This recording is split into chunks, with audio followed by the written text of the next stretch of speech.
In this video, we're going to reflect on goal 3, which is, in becoming saints, we commit ourselves to journey with young people towards becoming fully human and fully alive, to help them live as missionary disciples of Jesus Christ through the Oblate Charism and to discover and respond to their vocation.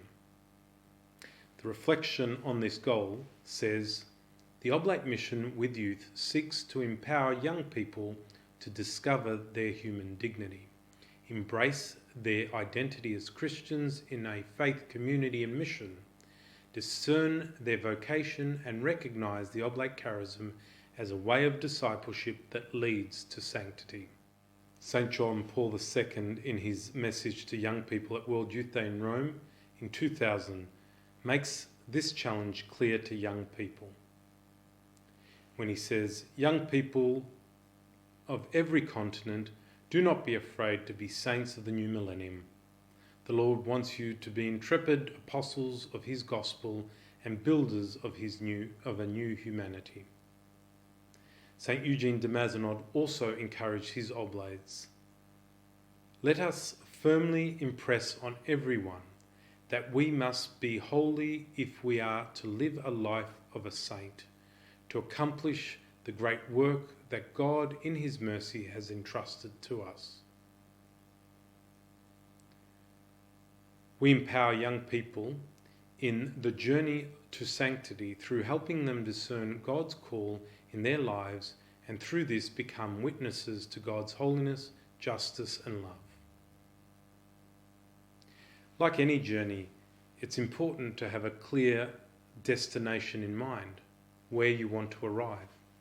No one would feel comfortable in getting on a flight without the pilot knowing where the plane was going to land. The ultimate goal of our ministry with young people is captured in the third goal. We want to help young people to become fully human and fully alive, finding fulfillment in their vocation.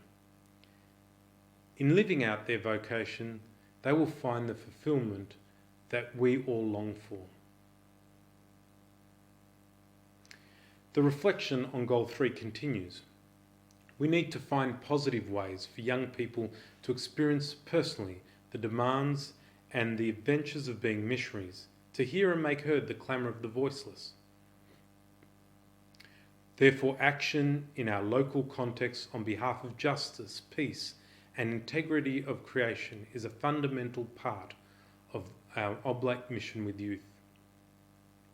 Mary Immaculate, the patroness of the congregation, is an example of discipleship as the way to sanctity. Open to the Holy Spirit, Mary receives Christ in order to share him with the world.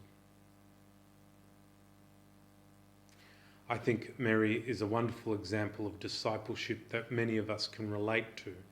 She received Jesus in her life in a courageous manner and shared him with the world. It is our prayer that young people we serve share the good news that they have received with others and become themselves missionaries in our world. This will also mean that it is important that our communities are outward looking, not inward looking, finding ways to become builders of God's kingdom through works of justice, works for peace, and promoting the care for creation. These are all things that are important to young people in our world today. I invite you now to take the vision for Oblate Mission with Youth, the reflection tool, and explore goal 3.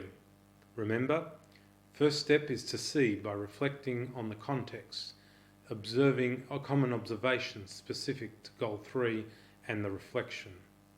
Second step is to judge, the theological reflection. We invite you to look at what you've seen in the context of the gospel and the Oblate Charism. And the third part is concrete action, pastoral action. We invite you to make a list of the things that you're doing already, but also to look for new things to do to meet the needs of the young people. So, once again, I challenge you to find at least 3 new things that you might be able to implement in your ministry from reflecting on goal 3.